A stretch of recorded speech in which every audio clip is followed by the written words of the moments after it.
Hello po, Tita Darlene. Hello po, Tita Darlene. Thank you so much po. Hello, it's me, Darlene Vlog.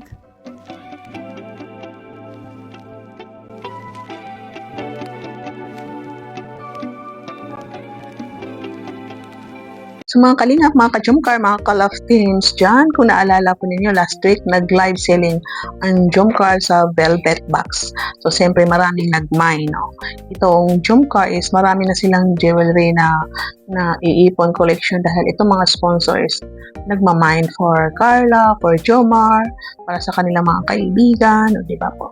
At nakita po natin na maraming na-mine na jewelry Velvet Box sa gabi na yon. Hindi ako sure kasi hindi ko natapos ang live. I'm not sure is na ano ba, na-mine ba lahat. Pwede niyo i-comment mga kalingap kung na-mine ba lahat ng Velvet Box sa gabi na yon. So dito mga kalingap, mga ka-Jomcar, nakakatuwa po kasi nakita natin dito sa Mag-Agom na ito si Carla is, di ba po, hanggang ngayon beneficiary siya ng Kalingap Rap. May mga sponsor pa rin siya hanggang ngayon na hinahatid siya sa kanyang future na itong Team Wig, sila ang nag-sponsor sa pag-aral ni Carla sa nursing. Hanggang ngayon meron pa rin sponsor sa apartment niya, sa kanyang siyempre itong mga minsan mga pang ano lang niya, pang snack, pang OOTD niya. Pero nakita natin si Carla, hindi siya magarang, no, na hindi siya social, na mahilig sa itong mga trending na mga OOTD. Very simple po si Carla. At nakita natin na habang nag-aaral si Carla, siyempre, may extra time siya sa Velvet Box para mag-promote sila, para mag-live selling. So, nakaka-income po sila, di ba po? So, dito, di ba, nanganak si Jackie, binisita ng mga Kalingap Angel. Nakita ko doon si Beyonce, si Melka. Hindi ako sure kung pumunta ba si Rose, So, binisita kasi nanganak si Jackie at naiuwi na si Baby Jackson. So ito si Carla bumisita din sa bahay nila Raba. So yung nakita natin sa video, pakita natin nag-blaze siya doon sa isa sa partner nila Kalingap Rab doon sa Velvet Box, no. At yun, binigay ni Kalingap Rab yung cheque, no. Yun yung niya, share niya sa live selling. So Thank you ha. Ingat kayo. Ingat kayo, girls. Miss Jackson. Si Ate Carl. Pasok dito, Carla. Hello. Yung cheque. Magkano ka? Ay, grabe naman. Nung una pa yan. Ay, nung una 22K. Grabe. Grabe talaga sa Ate Carla. Congrats. Pero pang kita natin ang ganda ng ngiti ni Carla, di ba po? Hindi siya mag-surprise na makakatanggap ng sahod kasi siyempre nasanay na sila na every nagla-live selling sila is may natatanggap sila. Pero makita natin, no, kahit tayo na ma-surprise tayo na yung 4 hours lang nag-live selling sila, makakatanggap ang Carla ng 22,000. So ganun din po kay Jomar, hindi lang pinakita na siyempre binigyan din ni Kalingap Rab yun ng share si Jomar din na 22,000 kasi ang ginagawa kasi ni Rab kung ano yung tali sa live selling ng gabi na yan, inahati niya sa dalawa kay Carla at kay Jomar. So tingnan niyo ang ngiti ni Carla, di ba? Napaka-grateful.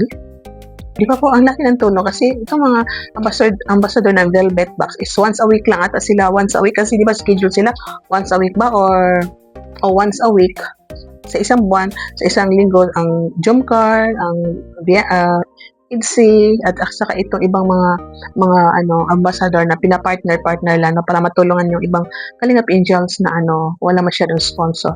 So nakita natin, di ba, malaki kasi ito. Personally, Carla na yan, no? Naka 22,000 siya. Binigyan ni Kalingap yung sweldo niya sa live selling na 22,000. Saan yung kukunin niyo, no? So in 1 month, may 22,000 na si Carla. Depende, minsan more than dyan, di ba? Kung maubos yung mga jewelry na binibenta nila sa every live selling nila. Katulad ng mga ibang Kalingap Angels na malaki yung nabenta nila sa gabi na yan, no? Malaki ang share nila. Napansin nyo na ilang oras, minsan inabot sila ng alas 12, magsisimula sila 7 o'clock or 8, no? Sa kaka-live selling na din sa mga yung pinopromote tong binibenta nila na jewelry sa Velvet Boxes. Malaking sahod ang nakukuha nila. So malaki ang naiipon nitong mga ambassador sa sarili nilang bangko, no? Na magagamit nila someday kung sila ay magnegosyo ba. Siyempre, ito si Carla, maroon naman siyang mga sponsor sa kanyang pag-aaral. So, Ngayon, itong tatay niya may bangka, so nangingisda, so meron silang baboy, so may libangan ng nanay. So, malaking tulong po itong velvet box kay Carla kasi nakakaipon siya. So, di ba po mga kalingap, parang katulad itong mga ibang kalingap angel na meron na silang mga sariling negosyo na kahit pa kundi-kunti, makikita natin itong mga kalingap angel yung naibibigay na kalingap Rab at sa mga sponsor na iipon nila, nagagamit nila siyempre sa kanilang future. Yan ang kalingap, tuloy lang supportan niyo sa Velvet Box kung mahilig kayo ng mga anik-anik sa inyong katawan, mga kwentas, mga earrings, mga bracelet, mga sing-sing, afford niyo yan o i-mine nyo na para sa inyo, para sa kamag-anak, para sa kaibigan, para sa magulang, para sa inyong mga Facebook friends. Nakikita natin ibang admin natin nakakatanggap rin ng mga jewelry galing sa mga kaibigan or para sa ka-jump card. Minsan napapansin ko, ito si Carla doble-doble kasi mag-mine si ganito isa, mag-mine si ganito isa. So, dalawa natatanggap niya. So, siyempre, sabi daw niya na minsan allergic sa mga jewelry. So, parang tinatago lang niya, ginagamit sa mga event or baka binibigyan ang mama niya or pinsan, o di ba po. So, tuloy-tuloy lang po ang pag-support sa Velvet Box. Every mayroong live selling. Siyempre, ang series ni Kalinga Prab, ang channel ni Jomar at ni Carla.